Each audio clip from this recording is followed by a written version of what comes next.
Alright, Oh my god, oh my god, oh my god. This is breathe, torture. breathe. You didn't breathe. I told you breathe right. Sorry. Oh my god, oh my god.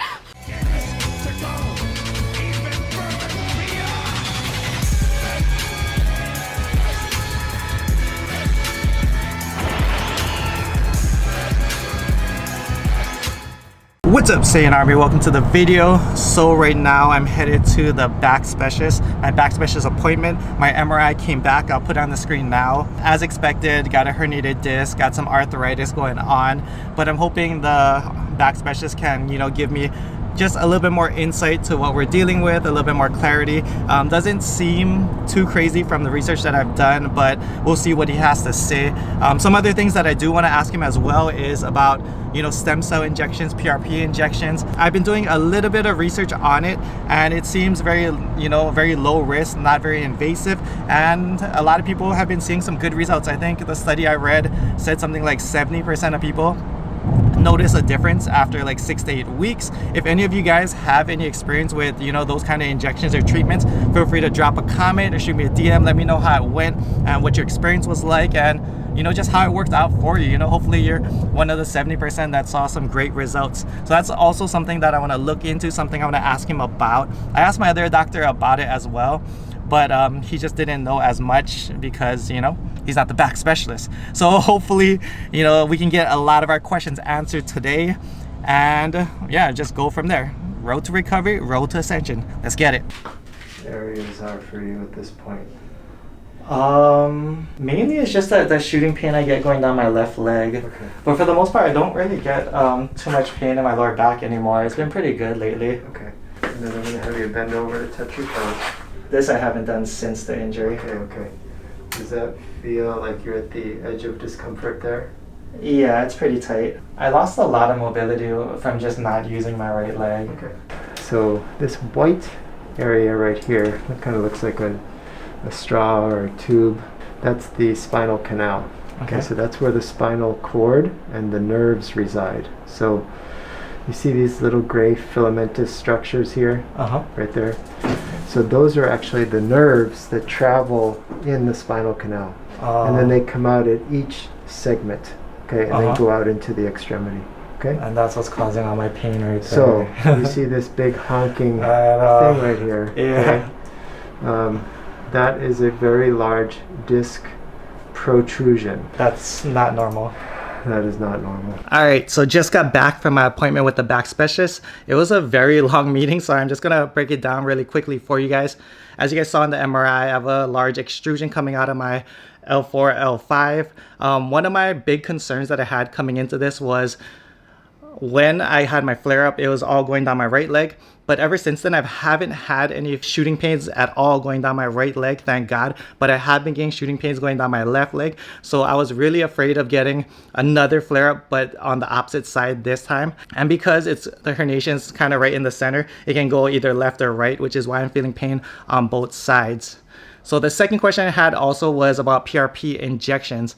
Now PRP injections is basically when they take blood, put it in a centrifuge, and they take all the good stuff, put it into, they re-inject it into the injured area, and it's supposed to help, the healing process. And you can do that multiple times. And he does PRP injections, but he doesn't recommend it for the spine, mainly because he said it's extremely painful, and he doesn't, he just doesn't recommend it. Which led me to the next question, which was about stem cell treatment. Now, stem cell treatment I haven't done a lot of research on, but it's not something he recommends either, mainly because it's really expensive, it's not covered by insurance, and it doesn't work a lot of the time. So he doesn't think it's worth, the price isn't worth, what can happen. So it's something that I still want to do a little bit more research on my own about and just look more into. And the last thing we talked about was, and I think this is one of the most important things, and that is body awareness. Now, a lot of you guys, especially you those of you who have suffered from back injuries and have been dealing with it for, you know, a longer period of time, you know, 5-10 plus years like me, it's something that we kind of learn to work around. You know, when we're in the gym, we're always aware of our lower back. When we're doing a bench press, obviously squats, obviously deadlifts if you can. But any exercise, even on machines, we're always aware of our lower back, our core, you know, and our posture. And this is something that I want to, you know, instill into you guys as well, because it's something that I don't really think about that I'm doing when I'm lifting, because I've just been doing it for so long. I've been dealing with this bulging disc since, you know, I was 16 years old. But it's about body awareness. So when we go to the gym, and when I go to the gym today, you know, you'll see me, I'll be going through a mental cue in my head before every set, before every rep. And that is, you know, engage my glutes. Is my glutes engaged? Because of anterior pelvic tilt, you know, I want to make sure that my glutes stay in line. So I'll squeeze my glutes. I'll push through my heels to engage my hamstrings. I'll make sure my posture is tight and stiff, and I'll make sure my core and just everything is rigid. You know, I'll squeeze my abs. I'll make sure everything is tight before even before even starting my set, before even doing my first rep. That's the mental checklist. I'm making sure that everything is in place and is sturdy, you know? Like right now I feel like a tree, and right now in the core of my tree, I feel like it's very thin and weak. So I need to make sure that I'm, you know, stabilizing this area as much as possible, especially as I'm lifting heavier and heavier weights. And also, like, I'm just building that trunk, just getting it sturdier and sturdier and sturdier. So hopefully, you know, we can take on bigger loads and grow and ascend, because obviously I want to get stronger. I want to put on more muscle. I want to build those same aesthetics up, and that's how we're going to do it. So let's get to the gym. All right, just got to the gym. Gonna be hitting a push workout. We got Sandra here. Hi. Ready to make some gains. Yep. She got the Naruto socks on. Starting off with incline Smith machine bench. There's no Swiss bar at this gym, so I'm gonna be doing this incline Smith machine bench. I really actually like this exercise just because the Smith machine is kind of like angled at like a forward. It's not exactly up and down. You look at it here, kind of like leaning this way, and it feels great. So I'm gonna be hitting this and see if we can hit some PRs today.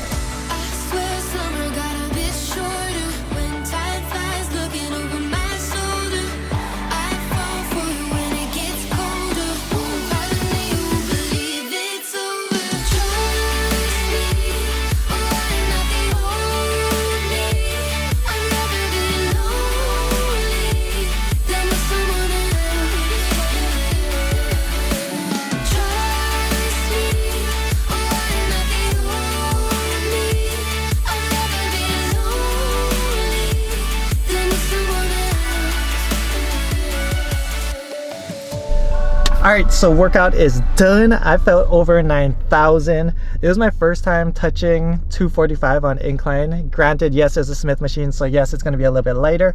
But, you know, like, I haven't touched 225 on the incline bench press in a really long time, so that felt amazing. Strength feels like it's coming back.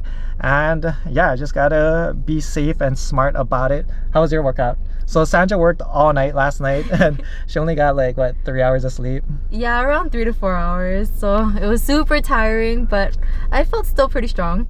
Something that I do want to instill with you guys, and this goes back to what I was talking about earlier in the video, and that is just being aware of your body at all times when lifting, just to be safe. So throughout, you know, my entire workout, every time before every rep, every set, I'm always thinking squeeze my abs, squeeze my glutes, and just thinking about my posture and just keeping, you know, your body rigid, your spine rigid, and, you know, just trying to ascend safely.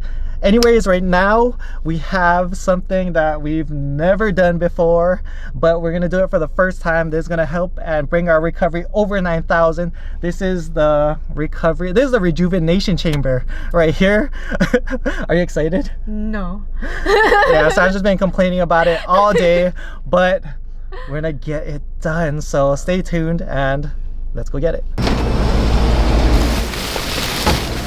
Alright, so we're gonna be doing a Wim Hof ice bath. For those guys who don't know who Wim Hof is, go and Google him. He is the Iceman. He is a superhuman. He has a bunch of world records, and I really, you know, I've been doing some of his techniques and some principles that he follows, and I've even read his book, 25% of his book. But I really like his principles that he follows, even his breathing techniques. I haven't been doing his breathing techniques too much because I noticed that I really enjoyed doing it before bed. I noticed I would sleep really well, but I would always wake up with a headache. So I don't know if it was, you know, maybe pushing it too long, or, you know, maybe something that I was doing wrong. But yeah, it was giving me headaches, and I'm someone that rarely ever gets headaches. So just be aware of that when doing the breathing techniques. But never done the ice bath before. If you guys remember from my time in New York, I used to love doing cryotherapy. So this is something I also want to implement into my routine once a week. Starting, I'm shooting for about 3 to 5 minutes in this. I know it's going to be a totally different beast than cryotherapy, but I'm excited. So right now we have this little tub thing I bought from Amazon. Filled it up with some water. So ice is already melting. Got this stool also in here. Put a stool in there just for safety. For those of you guys who are gonna give this a try, make sure you do this with a partner. Be safe. I've heard stories of people's legs getting numb and them having a really hard time getting out of this. So safety first. Either use a stool or just have a partner, or both. Are you excited for your first ice bath? I hate being cold. Like, my body has a certain temperature, and I swear to God, like, I get hot easily, cold easily, and I'm so not looking forward to this. So we're not going to try and push it today. We're going to shoot for at least a few minutes, and then we can increase gradually week to week. But you can also go second, so it should be a little bit warmer after, right? We'll put 5 minutes on the clock, or we'll put a stopwatch. Alrighty, let's go.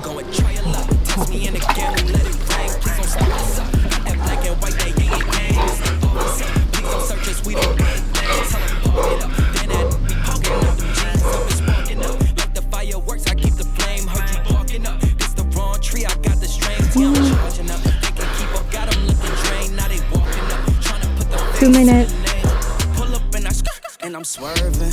If a try to holler, she gon' curve him. We came from under rugs like a Persian. We been staying in our lane, ain't no merging. Rapping like I'm turban. Yeah, these all square 10 more like seconds. Irvin. Yeah, we grew up in the hood, no Suburbans. If I say I need my money, then it's urgent.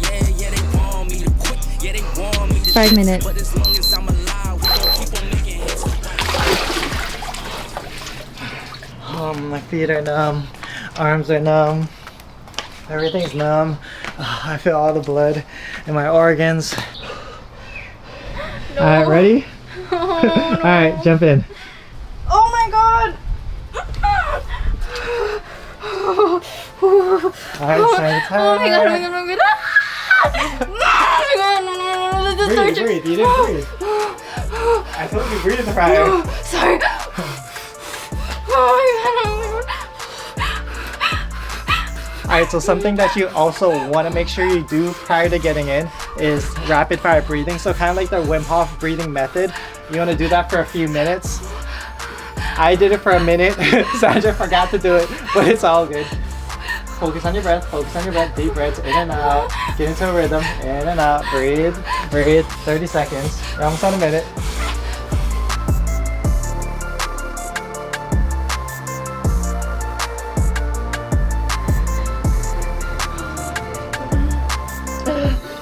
Alright, time. Okay. Time. I can't get out. Oh my God, it's so cold. Where's the towel? What towel? What towel? It's so cold. Oh my God. I cannot. Do you feel alive? My nose is running. This isn't fun. Oh my God. Alright, so that's the end of the video. Sandra's still cold back there. Anyways, I'm back to, I guess, normal temperature, and my body's feeling great. This feels very similar to cryo. Definitely think we need more ice. I think the water is too warm in Hawaii right now because it's summer, and 40 pounds of ice was just not enough for the amount of just surface area and water that we have. So I think maybe 50 or 60 pounds next time, just to get a little bit colder. But for the first try, that was pretty good. Also gotta get a thermometer so I can figure out how cold it even is. But yeah, the ice melted pretty fast, so I definitely think we need more ice next time. But body's feeling great, so give it a try, guys. You can use your bathtub. I've seen people use ice chests and turn that into, you know, their little cold water dunking thing. But yeah, thank you guys for watching. For online coaching, email me, gokuflex@gmail.com, programs, sandarmy.com. Much strength, honor. Aloha.